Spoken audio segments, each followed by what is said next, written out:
അപ്പോൾ എൻ്റെ life danger ആക്കാം എന്നല്ലാതെ ഇതിനകത്ത് എനിക്ക് ഒരു നീതിയും കിട്ടാൻ പോകുന്നില്ല. നിങ്ങൾ കുറച്ച് ദിവസം കഴിയുമ്പോൾ പോകും. ഒരു സ്ത്രീക്കും ഒരു നീതിയും ഇല്ല എന്നുള്ളതാണ് പ്രശ്നം.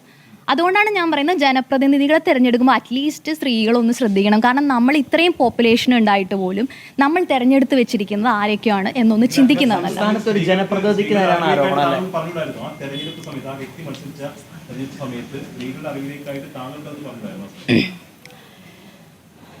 ആ സമയത്ത് അങ്ങനെ എന്താ പറയുക, ഞാൻ കൂടുതൽ ഈ വ്യക്തിയെക്കുറിച്ച് മനസ്സിലാക്കിയിട്ടില്ലായിരുന്നു.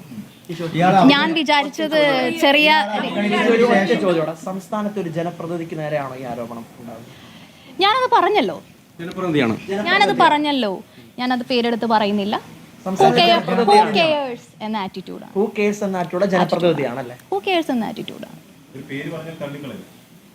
രാഹുൽ മാങ്കൂട്ടത്തിനെ പറ്റിയാണോ ഈ ആരോപണം?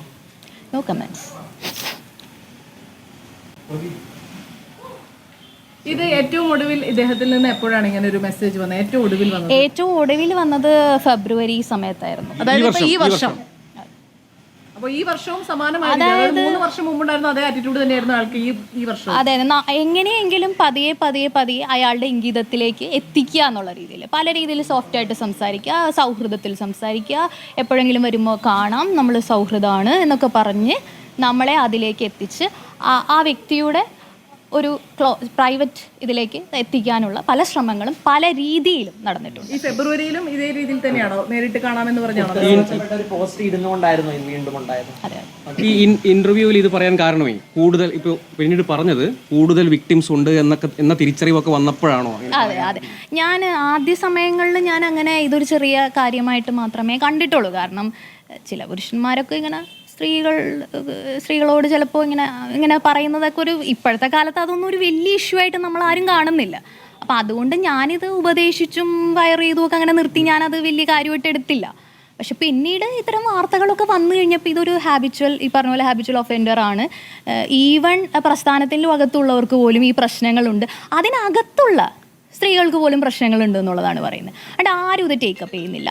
അപ്പോൾ അതുകൊണ്ട് ഞാനൊരു വാക്ക് സംസാരിക്കണം എന്ന് ഞാൻ ചിന്തിച്ചു. എനിക്ക് പേഴ്സണലി ഇതൊരു വിഷയമല്ല.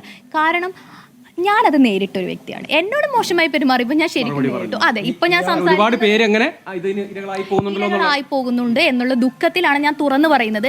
ഇനി ഇത്തരം പ്രശ്നങ്ങൾ നേരിട്ട പെൺകുട്ടികൾ ധൈര്യമായി മുന്നോട്ട് വരണം എന്നാണ് ഞാൻ പറയുന്നത്. നിങ്ങളെ ഷെയിം ചെയ്യും, അതാണ് പ്രശ്നം. സൊസൈറ്റിയുടെ ഏറ്റവും വലിയ പ്രശ്നമാണ്. ഇപ്പൊ എന്നോട് തന്നെ ഒരാൾ വിളിച്ചിട്ട് ചോദിച്ചു, ചില ആരോപണങ്ങൾ കേൾക്കുന്നുണ്ടല്ലോ, ആ പറയുന്ന പെൺകുട്ടി നിങ്ങളാണെന്ന് ആളുകൾ ചിന്തിക്കില്ലേ എന്നോട് ചോദിച്ചു.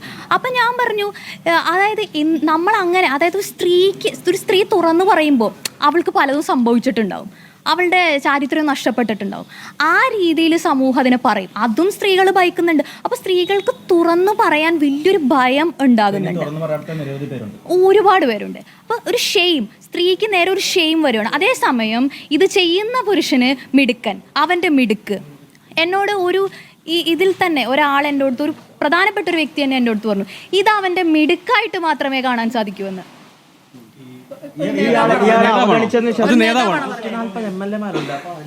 ഇത്രയും വലിയ മിടുക്കുള്ള ഒരാള് MLA ആയിട്ട് തന്നെ തുടരുന്നു എന്ന് തന്നെ തോന്നുന്നുണ്ടോ? അല്ല,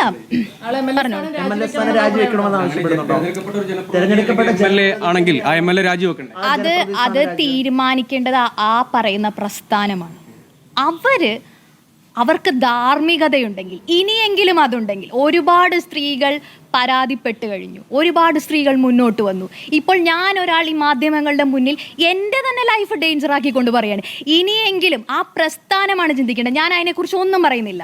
മുതിർന്ന നേതാക്കന്മാർ ഇനിയെങ്കിലും ഇത്തരത്തിലുള്ള യുവ നേതാക്കന്മാരെ നിയന്ത്രിക്കാൻ തയ്യാറാവണം. അതാണ് എനിക്ക് പറയാനുള്ളത്. ഒരു നിയന്ത്രണം ഏത് രീതിയിലാണെങ്കിലും നിയന്ത്രിക്കണം. അങ്ങനെയാണെങ്കിൽ ജനപ്രതിനിധിയായിട്ട് തുടരുന്നതിനും അർത്ഥമില്ല അല്ലേ? ഏത് രീതിയിലാണെങ്കിലും അത് അവര് തീരുമാനിക്കേണ്ട കാര്യമാണ്. അത് ഞാൻ അതിനകത്തൊരു അഭിപ്രായം പറയേണ്ട കാര്യമില്ല.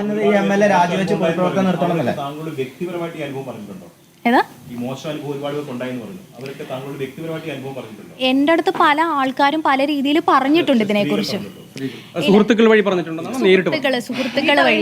ഇത് മിടുക്കാണ് എന്ന് പറഞ്ഞൊരു നേതാവാണോ? കോൺഗ്രസ് നേതാവാണോ? ഒരു നേതാവാണോ പറഞ്ഞത്? അതിനെക്കുറിച്ച് ഞാൻ കമന്റ് ചെയ്യുന്നില്ല. അല്ല, ഒരു നേതൃത്വത്തെ ആയിരിക്കും സമീപിച്ചിട്ടുണ്ടാവുക. പലരും സംശയിക്കപ്പെടുകയാണ് ചെയ്യുന്നത്. ഒരുപാട് മുഖങ്ങൾ അതിനകത്ത് ബന്ധപ്പെട്ടില്ലാതാണ്. ഈ സംഘടന, ഒരുപാട് സംഘടനകൾ നമ്മുടെ കേരളത്തിലുണ്ട്. അപ്പൊ താങ്കൾ ഒരാളുടെ പേര് പറയാതിരിക്കുമ്പോൾ ഓരോരുത്തരും സംശയം നില നിർത്തുകയാണ്. അങ്ങനെയില്ലല്ലോ, അങ്ങനെ ഞാൻ ഒരാളുടെയും പേര് പറയുന്നില്ലല്ലോ. അപ്പൊ പിന്നെ അതെങ്ങനെ സംശയത്തിലേക്ക് വരുന്നത്? ഞാൻ കൃത്യമായിട്ട് പറഞ്ഞല്ലോ, ഹൂ കെയേഴ്സ്, അങ്ങനെ ഒരു ആറ്റിറ്റ്യൂഡാണ്. ഈ ഹൂ കെയേഴ്സ് എന്നുള്ള വരികൾക്കിടയിൽ വായിച്ചാൽ മതി. ഹൂ കെയേഴ്സ് എന്നുള്ള ഒറ്റ ഒരാൾ മാത്രമേ ആ വരികൾക്കിടയിൽ വായിച്ചാൽ മതി. അങ്ങനെയാണോ? അല്ല, അങ്ങനെ പറഞ്ഞ ഉറപ്പിക്കാം. ഇയാളെ അവഗണിച്ചതിന് ശേഷം നിങ്ങൾക്ക് പറഞ്ഞ ഭീഷണിയോ അതായത് നിങ്ങളെ കരിയറിൽ എന്തെങ്കിലും പ്രശ്നങ്ങൾ അങ്ങനെയൊക്കെ ഉണ്ടായിരുന്നു? എനിക്ക് ഡയറക്റ്റ് ആയിട്ട് അങ്ങനെ ഉണ്ടായിട്ടില്ല. ഇൻഡയറക്റ്റ് ആയിട്ട് അങ്ങനെ എന്തെങ്കിലും സംഭവിച്ചിട്ടുണ്ടോ എന്നുള്ളത് അറിയില്ല. ഇത് പുറത്ത് പറയുമെന്ന് പറഞ്ഞപ്പോൾ ഈ നേതാവ് എന്താ പറഞ്ഞത്? എവിടെ വേണമെങ്കിലും പോയി പറഞ്ഞു, ആരോട് വേണമെങ്കിലും പോയി പറയും ഇങ്ങനെ പറഞ്ഞു. അപ്പൊ അങ്ങനെ പറയുന്ന പ്രൂഫും കാര്യങ്ങളും സന്ദേശത്തിന് അല്ല, ഞാൻ പറഞ്ഞല്ലോ, അത് ഞാൻ അങ്ങനെ സംരക്ഷിക്കുന്ന കണക്ക് തോന്നുന്നില്ല അവരെ. ഇപ്പൊ ഇങ്ങനെ ഇത്രയും വെളിപ്പെടുത്തൽ നടത്താതിരിക്കുമ്പോൾ അതിനെ ഞാനിപ്പോ ഇത്രയും പറഞ്ഞത് തന്നെ പ്രശ്നമായി എന്ന് തോന്നുന്ന വിധത്തിലാണല്ലോ ഇത്. കാരണം ഞാൻ വീണ്ടും സമ്മർദ്ദത്തിലാവും. ആരാണ് നിങ്ങൾക്കെതിരെ ഇങ്ങനെ ഒരു സംഘടനയെ പ്രതികരിച്ചുകൊണ്ടിരിക്കുന്ന ഒരാളിന് ഗുരുതരമായ വെളിപ്പെടുത്തലാണ് താങ്കളുടെ ഭാഗത്തുണ്ടായത്. കാരണം ഒരു രാഷ്ട്രീയക്കാരനെതിരെ ഒരു ജനപ്രതിനിധി തയ്യാറായി എന്നുള്ളത് അഭിനന്ദിക്കുന്നു. പക്ഷേ ഈ പറച്ചിലൂടെയും പലരും രക്ഷപ്പെടുകയാണ്. അത് മാത്രമാണ്, ഈ ജനപ്രതിനിധിയുടെ പേര് പറയുന്നില്ല, പ്രസ്ഥാനം പറയുന്നില്ല, ഈ പലതരത്തിലുള്ള കമന്റ്. അതിന് ഞാൻ പറഞ്ഞല്ലോ, ഇത്തരത്തിലാണ് മുന്നോട്ട് പോകുന്നതെങ്കിൽ അത് നമ്മൾ ആലോചിക്കും. നിങ്ങൾ പേര് പറഞ്ഞ് മുന്നോട്ട് വന്നാലേ കൂടുതൽ സുതാര്യമാകത്തുള്ളൂ.